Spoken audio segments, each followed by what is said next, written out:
The Lord be with you. A reading from the Holy Gospel according to Mark. Jesus said to his disciples, "Be watchful, be alert. You do not know when the time will come. It's like a man traveling abroad. He leaves home and places his servants in charge, each with his own work, and orders the gatekeeper to be on the watch. Watch, therefore. You do not know when the Lord of the house is coming, whether in the evening, or at midnight, or at cockcrow, or in the morning. May he not come suddenly and find you sleeping. What I say to you, I say to all. Watch." The Gospel of the Lord. Jesus Christ.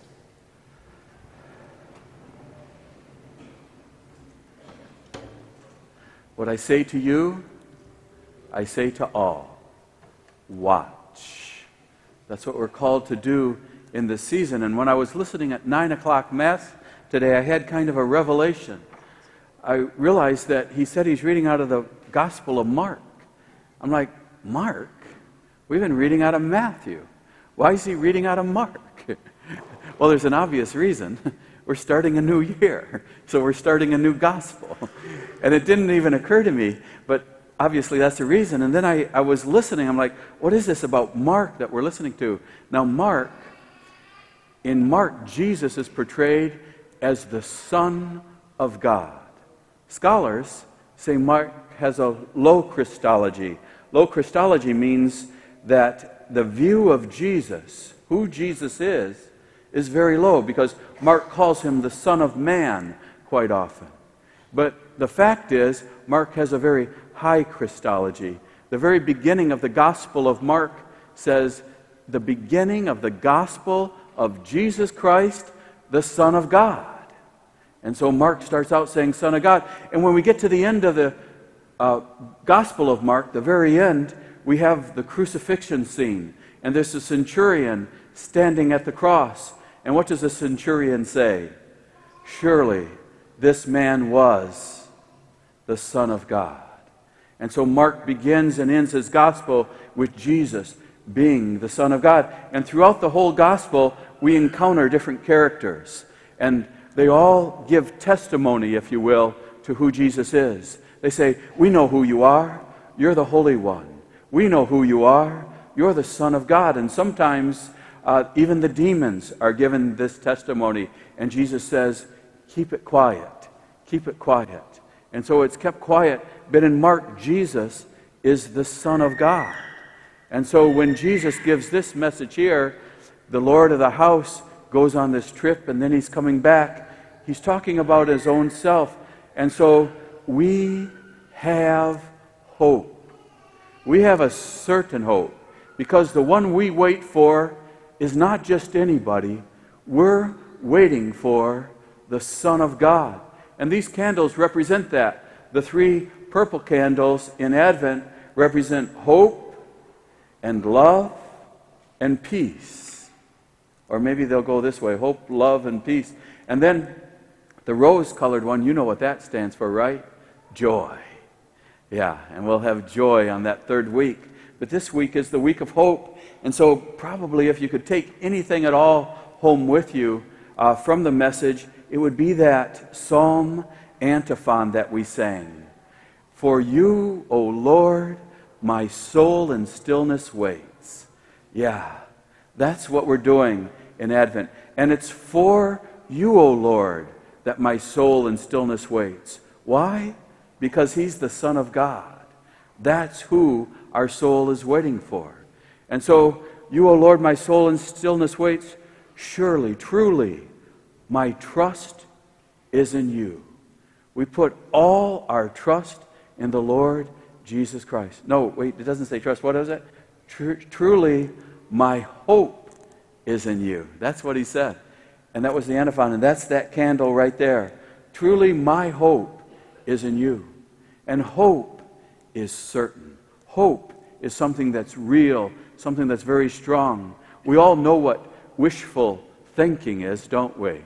That's when we're afraid or when things are going bad. We just make stuff up in our head to make us feel better, and it's not worth anything at all.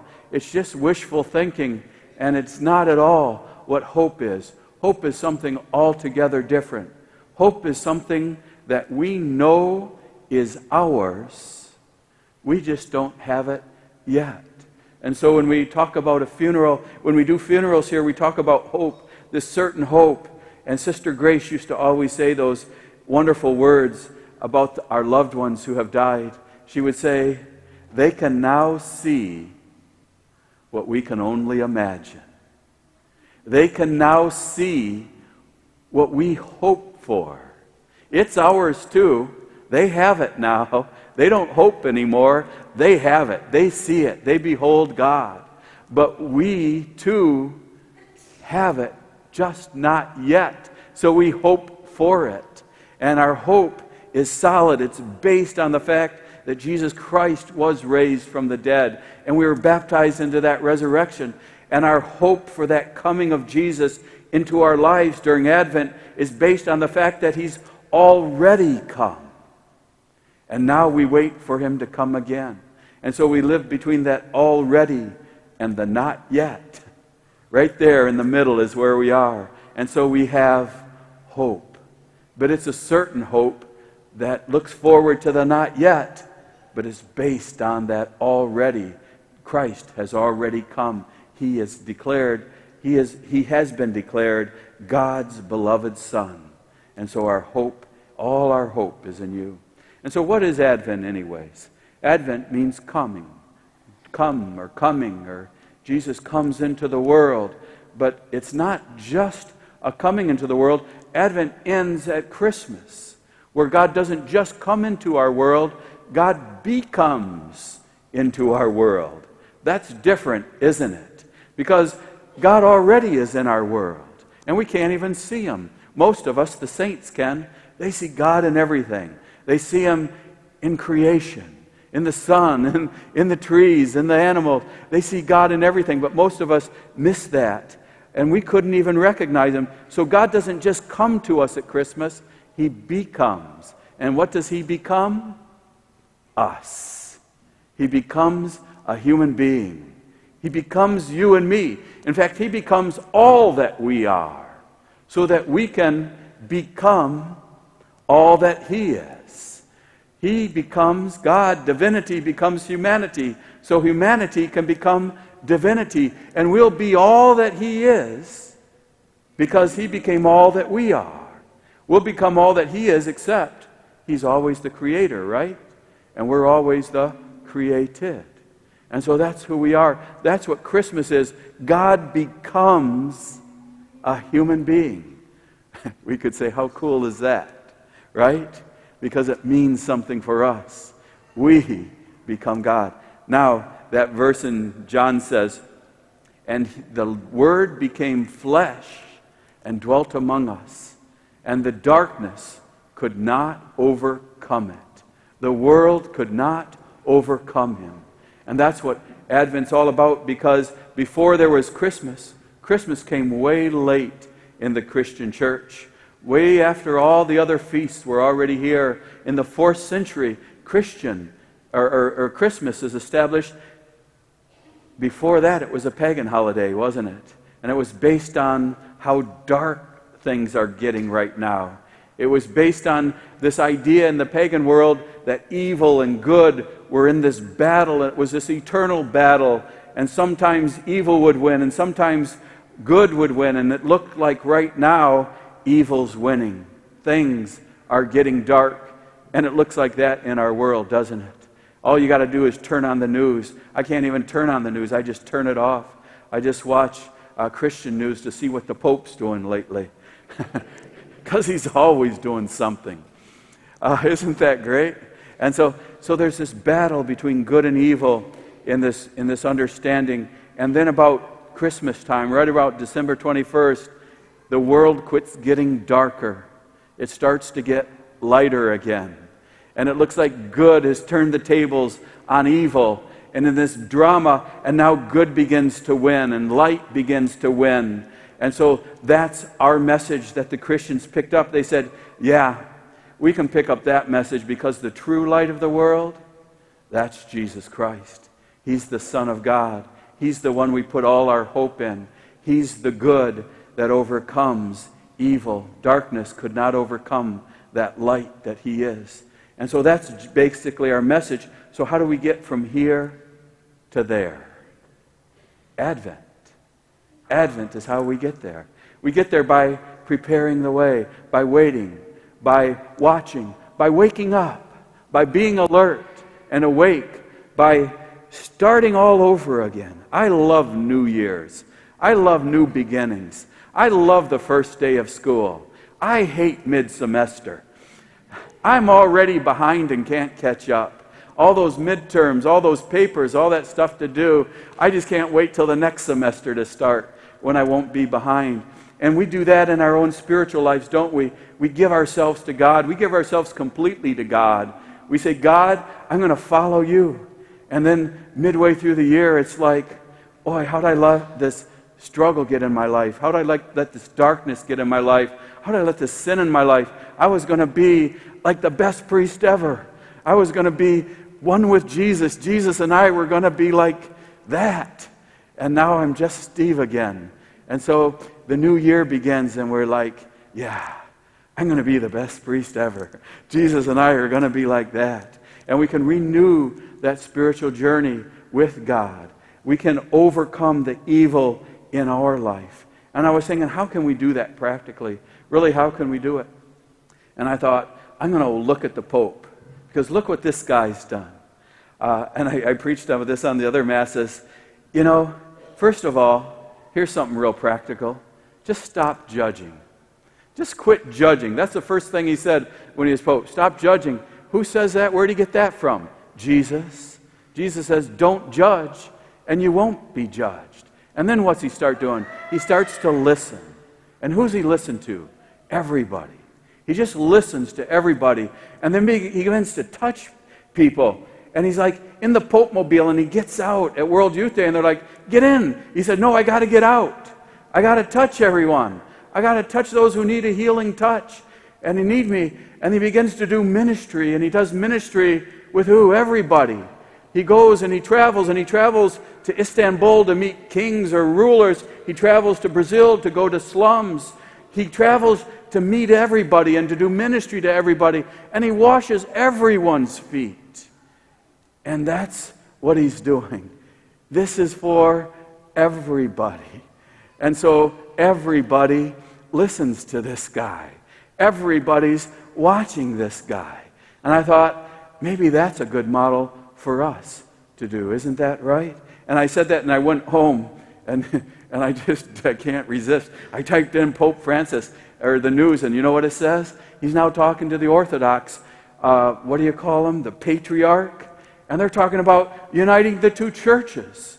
And they're talking about doing it in a way that I've never seen this kind of talk before. It's stronger and more hopeful than I've ever seen before, and that's that candle right there. Hope. Hope that he's bringing together people who never could come together before. We're doing that work of light, and the darkness can't overcome it. We can be that people. We can overcome that much and do things that, I don't know, a year ago I would have never thought possible. Here's a story I like to tell this time of the year. It comes from a play. The play is called The Man Who Played God. And it was turned into a movie, and it was played by a character actor, George Arliss, a wonderful actor. And what he was he was a musician, and he was really good, and he was making millions of dollars, and he began to lose his hearing. And it was frightening, and he became bitter, and he lost his faith as he lost his hearing. And he was very rich, so he locked himself up in a penthouse in New York where he could oversee the park. And one day as he's there and he's losing his hearings, he's learning sign language, he's learning to read lips. He sees a man on the bench praying, and he can read his lips as he's watching through the binoculars, and he's rich, so he sends his butler down to do whatever the man was praying for, to meet his needs. And he shakes his fist at God and he says, "Isn't this funny? I don't even believe in you, and I'm playing God.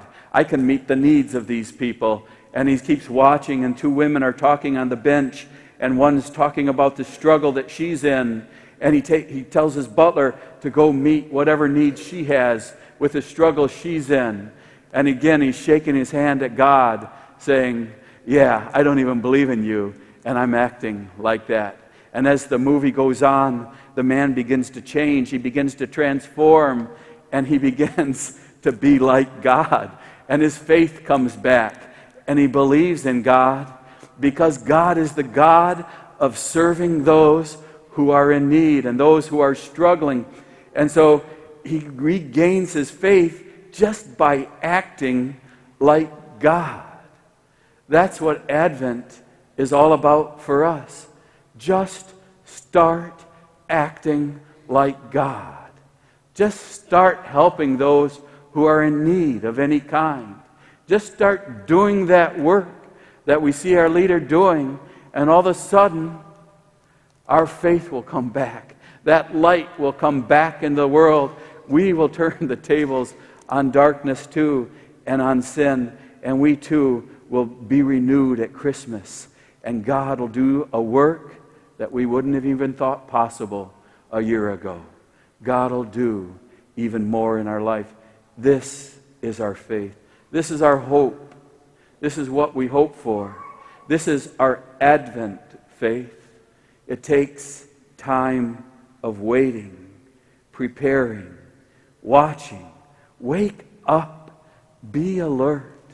Watch for God in our world and go out there and act like that. Isn't that our faith? We've seen it before in Christ, in the saints. We see it in this wonderful Pope. And now it's our turn to live it out and act it out. And what a wonderful challenge. What a wonderful season and new year. And what a wonderful faith we have.